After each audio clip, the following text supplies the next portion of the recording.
Hello and wake up Missoula. How's everyone doing? Yes, Missoula's only hyper-local morning show. Yeah. I hope you all have had a good past couple days.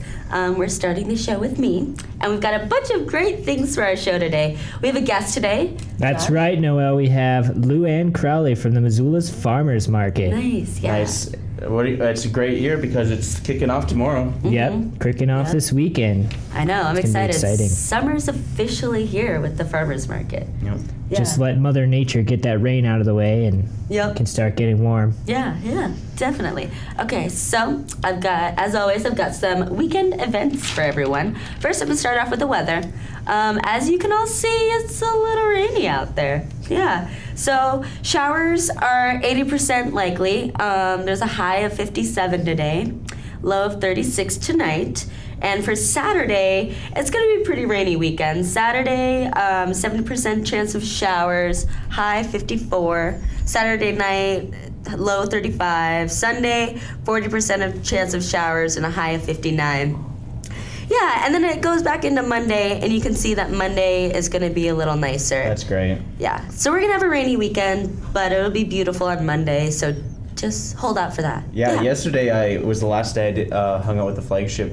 Oh, was it? Did you have fun? Yeah, it was just a party day, showed all the videos that they showed. It came up to about half an hour worth of programming that we're going to be showing here on MCAT. Those kids are hilarious. Yeah, Those videos are you hilarious. do a great job with those kids, Scott. Yeah. It was fun just hanging out, just them at the park. It was a nice day yesterday, too. And it apparently was supposed to rain yesterday as well. Yeah. And didn't. Yeah, Yeah. that's what I heard too. It's supposed to rain overnight. Did it rain overnight? Do you guys know? little bit. Yeah. A little bit? A little bit, yep. Yeah. It was I brought my sprinkling. bicycle inside just so it wouldn't rust. That's good. So for Friday, these are Friday events. Spring Thaw at the University, 4 p.m. This is in the Oval. It's free and open to the public. There's 3 hours of local live music, kids activities, sporting events, chariot races, and a raffle. Yeah, so if you just want to get out to the university and hang out, do that. It starts at 4. So that should be pretty fun. Any of you who are going into finals week, I suggest you go to it just to kind of unwind, relax, enjoy some music, and then get back to studying because you got a lot of tests to go to. Yep. That's right. Finals week is next week, so good luck, everyone. And then also, this evening is volunteer orientation at the Humane Society of Western Montana. This is at 5 p.m., and all of the things that they'll be teaching you on are dog walking, training, and socializing, cat socializing and training, shelter greeter, fundraising, special events, office assistant, kennel cleaning assistant, cat room cleaning assistant, shuttling animals to and from vet appointments, critter camp volunteer, humane education, off-site adoption ambassador, community cats program for stray and feral cats, mowing and yard maintenance, hope foster programs, spay and neuter clinics, and off-site ambassador. Yeah, so that's volunteer orientation tonight at the Humane Society of Western Montana.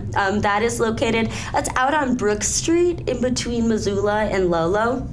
Yeah, so that's a really good thing to get involved with if anyone's kind of bored and needs a little something extra. I kind of want to get a cat, personally. You should. Yeah. Kitties are nice. They're fun. Oh, I got a large scar from a cat last week, and now it's healing. It's pretty bad. It was like I give a cat a high five with the claw that dug in directly to my finger right here. I tried to get close up, but it's not appropriate for. I didn't know that. Yeah, I've never heard of like high-fiving a cat. High-fiving. No, it was just like I was never putting my gonna- hand out. I was just doing this, and then I was just asking for it. Yeah, you were. Yeah. Of course it was. Okay, and then this evening at the ZAC is silk screening night. This is at 5:30. Donations are suggested, and you don't have to pre-register. You can just show up. And so, as always, the Zootown Arts Community Center is located on the north side, right next to the Cattle House. And they always have a lot of really fun events going on, a lot of fun stuff to do.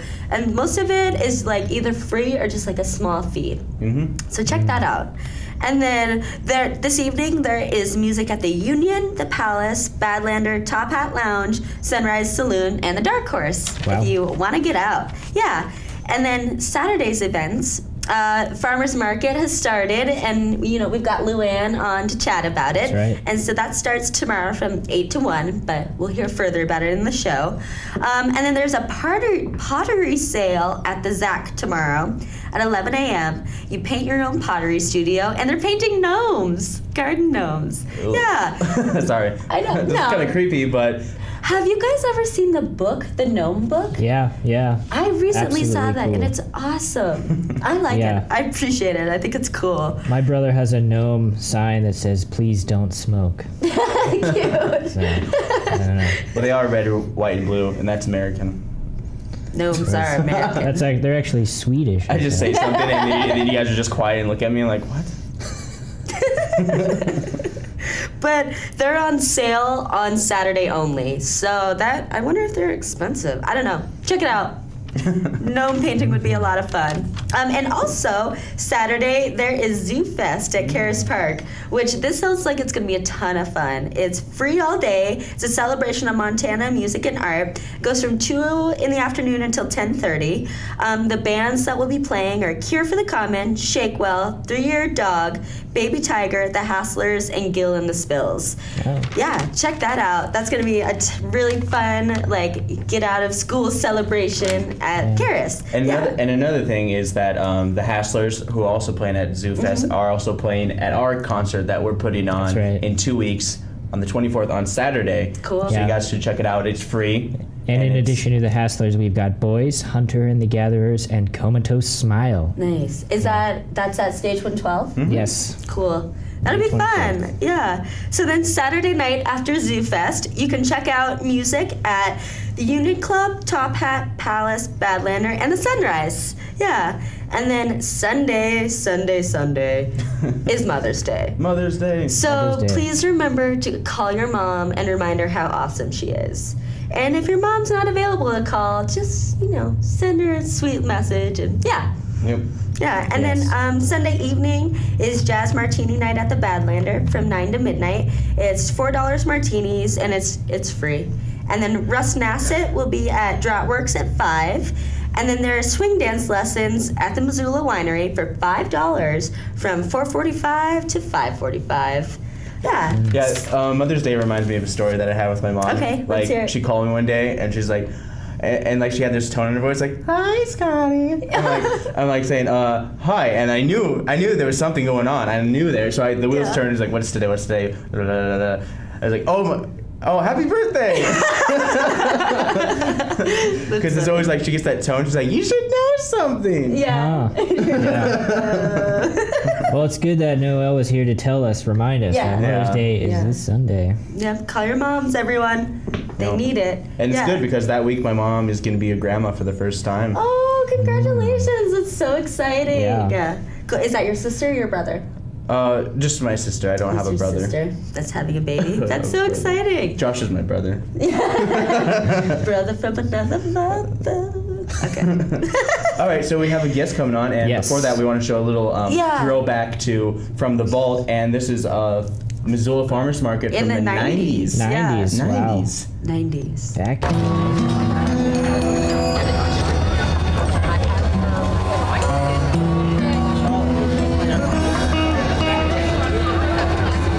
Three more come out of this. Want to take home a basil with it? Sure. Free basil?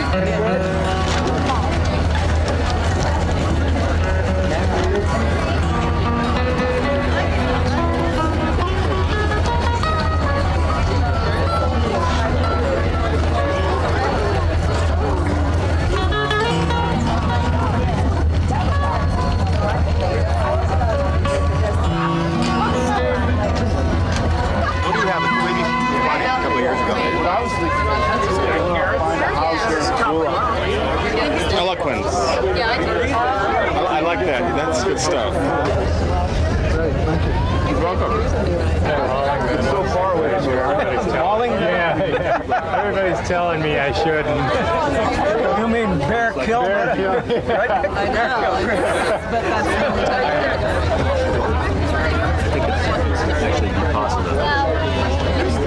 That's why. Yeah. Go I really, truly hate the garden. Well, I do. It is. What, It is. well, And it what is do you do with amazing. the stuff that you buy at farmers market? Really get great. Yeah, or pregnant ladies. There are pregnant lady specials. I should have known it. Next week I'll be nasty. Yeah.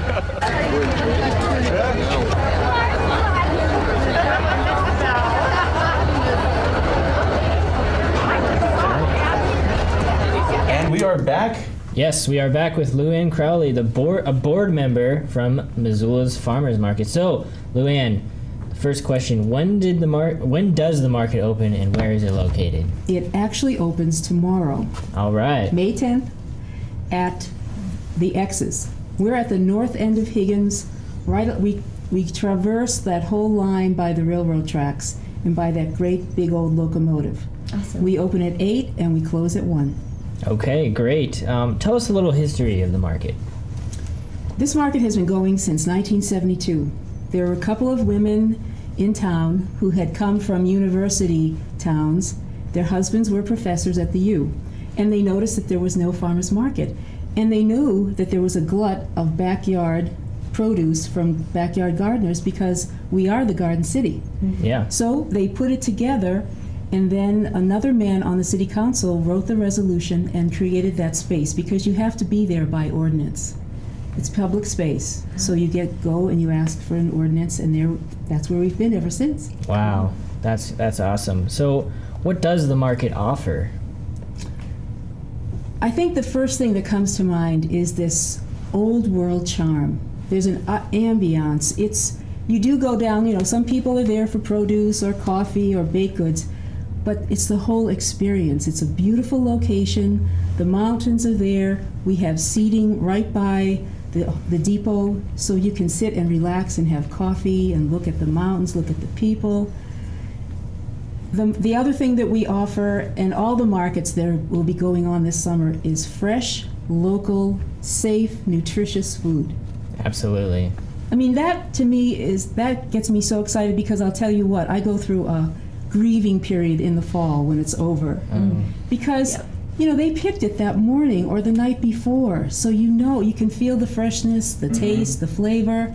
Yeah, we're already getting hungry. I'm so excited. Absolutely. So I think, that's one of the things. We also have music every week, and we're going to be starting out with the Black Mountain Boys, a bluegrass band. That's great. And they bring, you don't want to get that energy. Yeah. Everybody loves to stand around. We have a wide variety. Of course, in the beginning, we've got bedding plants, flowers. That's the other thing. It goes with the seasons. Mm-hmm. So there'll be things that you can plant.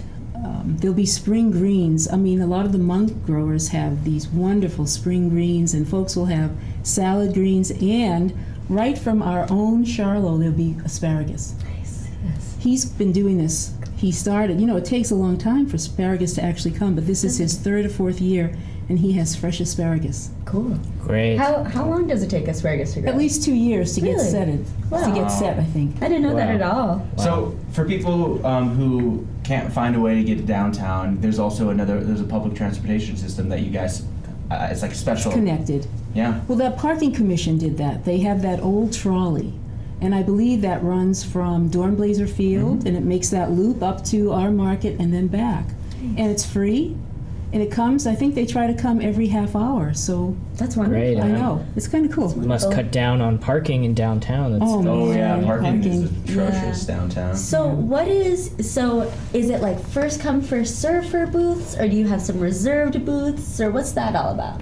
Well, we have space for at least 100 vendors. So in the beginning, the folks, many of those growers have been with us for 30 years or more. So they reserve their space because they know they're going to be there all season. But we also set aside sections of the market for what we call first come, first served.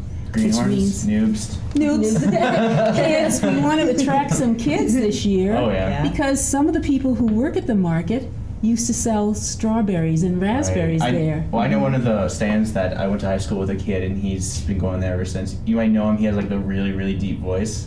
It's like Aren't you a little young to have like that really rich deep voice? Well, yeah. So when we have strawberries or apples, I mean, those folks just come in and they fill up those spaces. So what are some of the services available? How do you get guidance when you're at the market to know where you want to shop, right? Well, I think when you enter, especially from Higgins, you get the whole picture. That's kind of a neat thing too. You get to see the whole thing, all that produce. The baked goods they have their own. The coffee and baked goods are in what we call the bakery circle. But when you enter, there's an information table. Okay. And this is one of the things that we offer, the Clark Fork offers it too. It's the token system. So, because oftentimes you'll come down like 20 or 30 bucks and then you want to buy more. You can go to the table, swipe your card, and you can get tokens. And they come in $1, $2, or $5 denominations, and you can give those to the vendors and you can get change. Convenient. It's very convenient. And I know that the market does a lot of good stuff for low income as well. Like they have the EBT cards. Yeah. That's right. So that's the same deal. It's on the same machine. It's just that they can swipe their card, and we really try to promote that ahead of time so that folks know we are open. We really want everyone in the community to share in this bounty. Yes. So we offer WIC for women, infants, and children. They have coupons, I guess, and they can present those to the farmers. And then the seniors have a senior voucher program. Good. And that's what it's all about. It's just like making sure that everyone is like fed and has the proper nutrition. Yeah. Yeah. And what better place than the farmers market and local? That's right. Yep. That's great. Great. Well, Luann, is there anything else before you go? I know that the farmers market starts tomorrow. That's right. And we go through October 25th. And then in July through September, we offer the Tuesday market. Oh, nice. Oh, wow. Yeah. And what time is that? That's like 5:30 to 7 after work. Okay. And that really has become very popular. And that's because down at the same same location. place, same Perfect. place. So Awesome. come on down, have a cup of coffee, go to the seating area, and enjoy yourself. Absolutely. Well, thank you for being on the show, Luann. Thanks for having me. Yeah, it was really great having you on. And again, tomorrow, farmers market starts at 8 a.m., goes to 12:30 p.m., so definitely take the opportunity to get out there and get some fresh, nutritious food Yeah. and enjoy yourself. Enjoy yourself, meet old friends. Exactly. Thanks, guys. Thank you so Thank much. you. All right. And we'll be back, and Josh is talking more about government stuff, Yes. and this one is about trenching. Right? Yes, joint trenching with Joint broadband infrastructure. So. All right, so we'll be right back after this.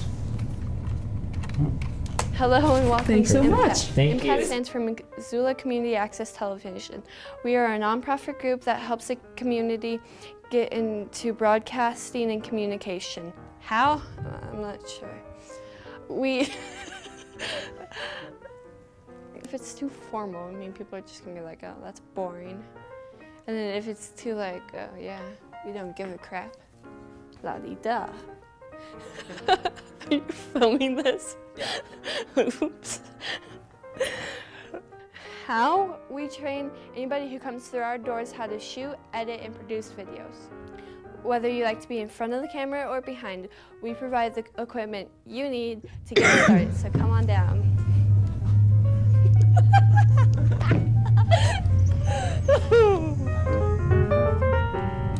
And welcome back.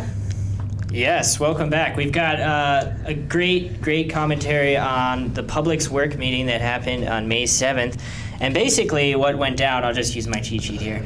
It was Caitlin Koppel's initiative. She wants to make a more fiber-friendly community and improve accessibility of broadband in Missoula. Basically, they want to recommend a policy that will that could be implemented that would be very low impact with low costs, that would do a better job of incentivizing the deployment of broadband in our community. So the joint trenching referral is a sample policy that comes from Magellan Advisors, and they provide sample language, and her hope is that Public Works Committee and the city staff will encourage this policy to go forward. So a Magellan advisor was at the meeting to answer any questions and talk about the joint trenching policy. So, and his name was Courtney. All I got was his first name, Courtney. We didn't get in the meeting. We didn't get his full name, but let's listen to what Courtney has to say. First of all, obviously when we're conducting or when we're constructing underground infrastructure, we know that the largest portion of that cost is typically the opening of the ground and then the restoration.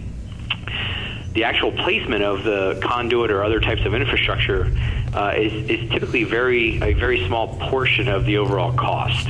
I've spoken to a couple of your contractors there locally in Missoula, and they've confirmed for us that prices are very, very expensive to do any type of undergrounding in the area.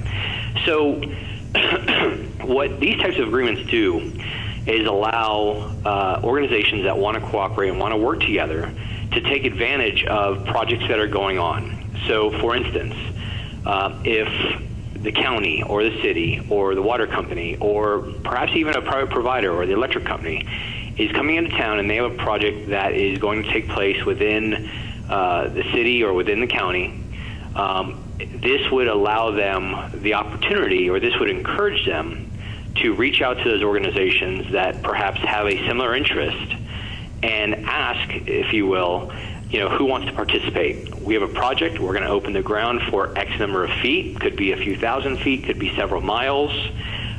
Who wants to get in and share in the cost of this project?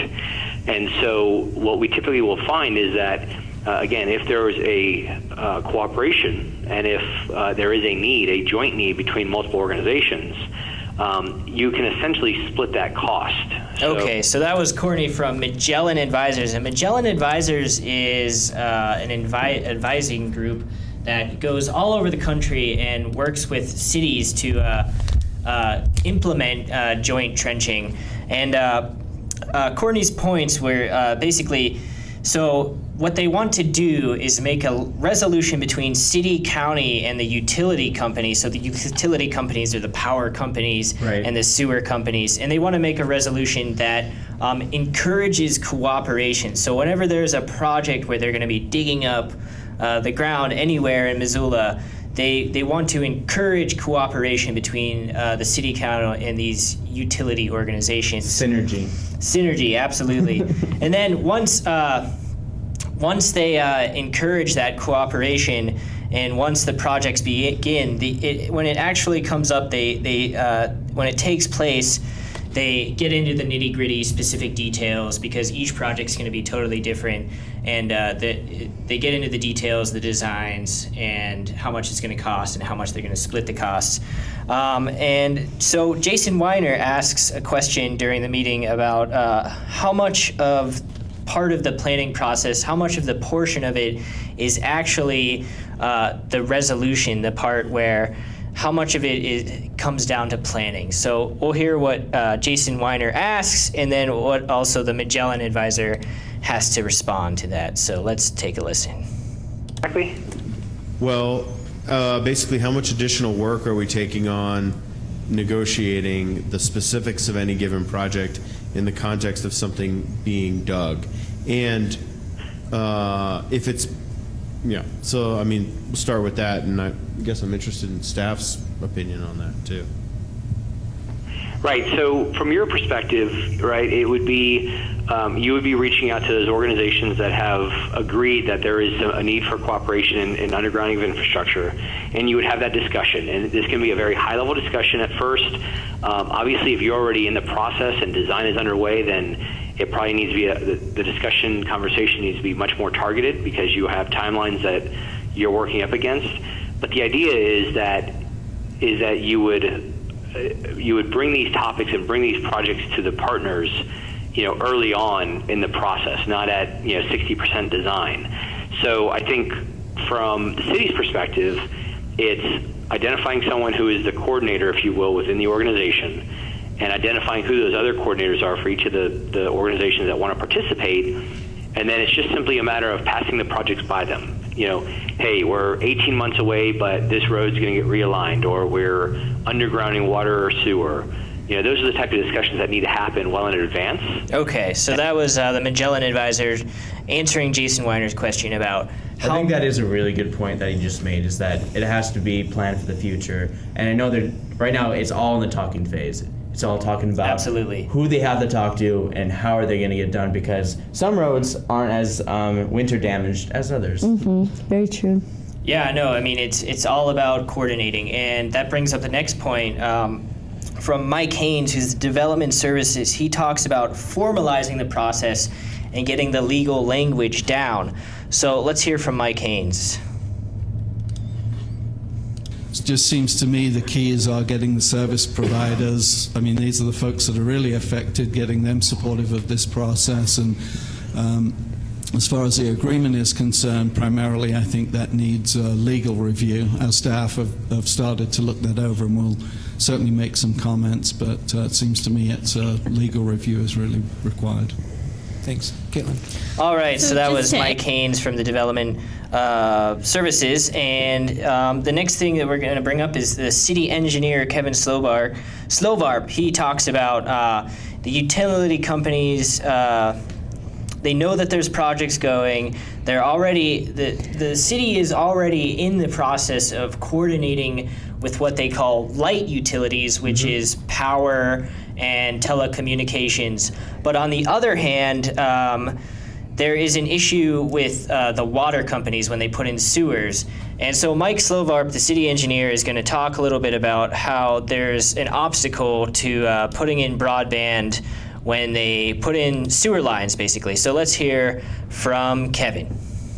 And then I want to go back a little bit and throw a couple cents in here, my 2 cents anyway.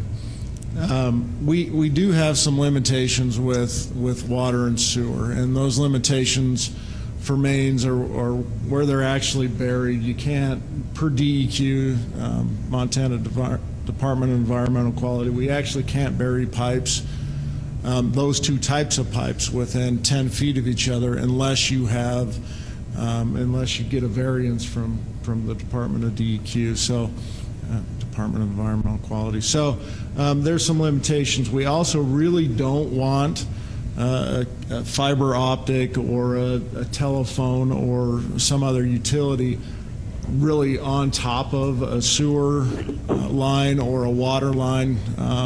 Therefore, if you need to dig up that sewer utility or the water utility, then you have to do something with these other utility services and lines before you actually get down to the deeper depths of the water and sewer. So if you put these in, you can put these in to the side, but then you're basically increasing the size of the footprint of the excavation, and that adds cost. But certainly I wanted to mention those things. I wanted to let you know that we... Okay, so that was Kevin Slovarp, the city engineer, talking about how it's an obstacle to put in broadband lines with the sewer lines. Yeah. Do we know exactly like how far they bury down those broadband lines? You know what? They didn't really mention how far. I think it varies depending on what other utility facilities are already underneath the road. I think it can be any height, really. It's just as long as it's in a certain distance from the other utilities. I can totally understand that there could be so many different obstacles, especially with like water and stuff like that. So I think right now, instead of like, explaining what the obstacles are, we just have to find out if we're going to do joint trenching, that they should figure out where the yes is when they can do it, and where the no is when it's just like it's not going to work out that way. It's just going to cost more than if you do it the other way. Yeah, absolutely. True. And that brings up a good point because the Magellan advisor he reacts to the comment. So let's listen to Courtney and his response to the city engineer.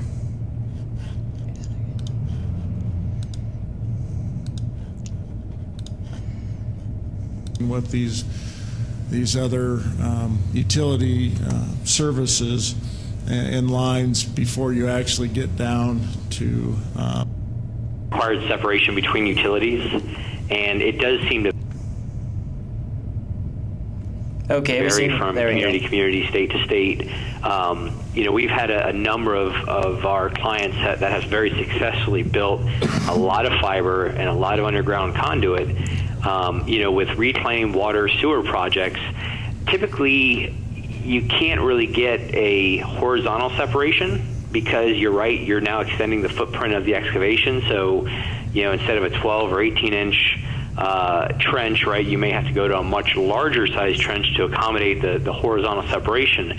But what we have seen is some vertical separation. So where you may have a water main that's at 60 inch cover, we have had customers that have provided or installed the water mains, provided like a 2 or 3 foot cover over top of that water main, and then went ahead and installed the communications conduit above that with the warning tape and so forth.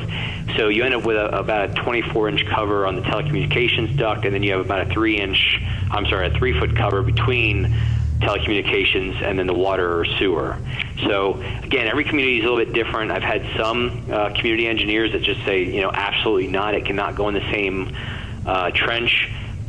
But again, when it's a balancing act, right? If engineering and water is saying, no, absolutely we can't do this, then it kind of is counterintuitive to what the city's goals are of trying to bring in more broadband. So those are things we just have to work with and see what those regulations are. All right, so that was the Magellan advisor talking about basically a balancing act between, trenching and putting in the broadband infrastructure, sort of like what you were saying, Scott. Right.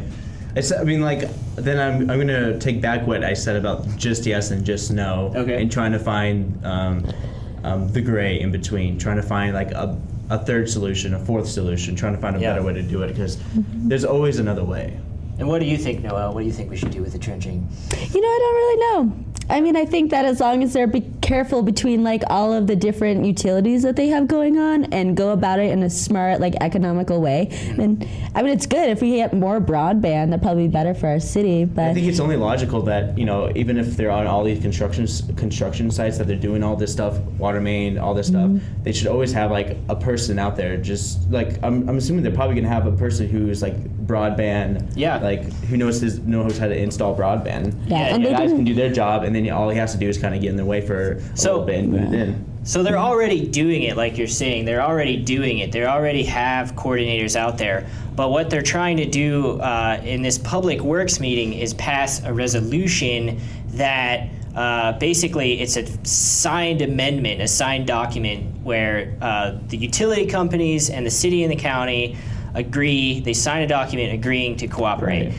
And that brings. I think they should just call it "kill two birds with one stone," and then it'll be like that makes total sense, and they'll do it. It's called kill two birds with one stone. The issue with that though is that what they don't want is to put the utility companies in a position where they have to bend to the broadband companies in the case. Because that's like, we need these utilities. Broadband is just like an extra added thing. Yeah. Do we have a number figure of what this is going to look like costing-wise? No, I think what they're trying to, I don't have a number. They didn't put a number up in this, but they want to save money. Yeah. That's the bottom line. The bottom line, the whole reason they want to do this is to save money. So I guess the last quote that we'll show is from Jay Preston, who's with the Montana West Project, and he talks about putting telecommunication broadband wires below the sewer lines, but he also talks about the legal language. He says, does the policy give the utility companies the option to say no? So let's listen. Yeah, that's a good point. All right, let's listen to Jay Preston. If one option I haven't heard discussed is the possibility of taking telecom conduits below the water or sewer utility. We don't really like to have our facilities above a water line either, because that puts it at risk when it is repaired. You can work around it, but we don't like to see our facilities damaged. If the trench is open and we could dig a little bit below the facility, that's even preferable, because then the utility line, the water or sewer line, protects the communication facility. The other option that we end up doing oftentimes, particularly in the downtown areas, is directional boring. And in that case, either you're kind of trying to steer this boring head through, up over this pipe, down over that thing or whatever, or more likely you just try to get it down below everything and go where you need to go and then thread your way back up. So a lot of times in directional boring, we'll be below everything anyway, and which is really preferable also. But that is the most expensive option, really, for putting in facilities, where there's an awful lot of asphalt, concrete, other utilities, which, of course, in the cities there always is. So just some thoughts. Thank you. The other thought I had, just one more. I was looking at that proposed agreement. It wasn't quite clear to me whether that was gave the utility the option to participate in any particular project. I don't think the utility is going to want to be obligated to participate in every case. So you might want language which makes it clear that that's an option and So yeah, that was encourages cooperation, but doesn't. That was Jay Preston from the Montana West Company. And yeah, those are all the quotes I have from this meeting. I think it's a pretty interesting topic. It definitely is. Yeah, It'd be interesting to see how it unfolds. Oh, yeah. Mm-hmm. I was just about to say that. Oh, were you?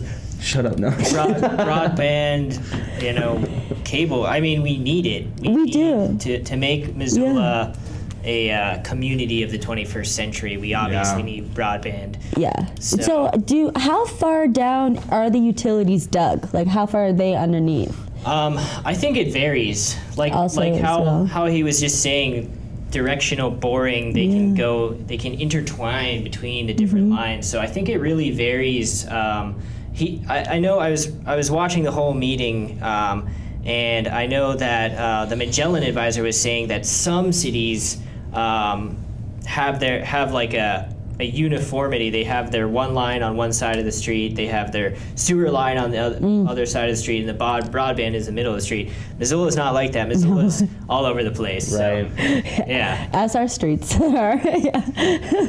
Missoula's, So as you can see here, this is one of two of our programmings that we're going to be showing tonight on MCAT. I'm just going to rush things along, if you guys don't mind. This is the Wilderness Issues Lecture Series that goes on, and he's talking about all sorts of great stuff in the wilderness. And be sure to check it out tonight. It's usually around prime time. Right after this, that's Transmigrant Health in the World Permeable Borders. So that's like, basically what he's going to be talking about is people who have to commute to other places, to other countries, even though they live in such a dense populated area in countries where they have to go to other countries to get their health care. Oh, okay. Yeah. So that's something that was like a huge issue a lot of times because they have to have like constant passports. Yeah. Not like here where we live in the United States, where like if we go between states, it's not like it's a big deal. Yeah. But like their states are smaller, and their countries. They're just like completely different countries. What region together. Is this? It's the southern. I actually filmed this, and he was talking about how this is the southern hemisphere that really has a problem with this. So very interesting. Yeah. But there's a lot of great programming. Global Health series and the Wilderness Issues Lecture Series is on tonight, and the repeat will be on Sunday as well. But great. Check it out tonight. A lot of great lectures. Absolutely. Cool. Noel has a video. Well, let's show that Monday. We're out of time. And I want everyone to get the full. I made a Spanish video for my Spanish class with one of my friends on Wednesday, and it's pretty ridiculous. But I want to show it. But I'm going to show it on Monday since we're out of time, and I really want to get the full effect of it. Right. Yeah. It's hilarious. All right. So, since you started the show. Yeah. For Wake Up Missoula, I'm Noelle McAvoy. I'm Scott Ramp. And I'm Josh Minnie. Have a great weekend, everyone, and don't forget to call your mom.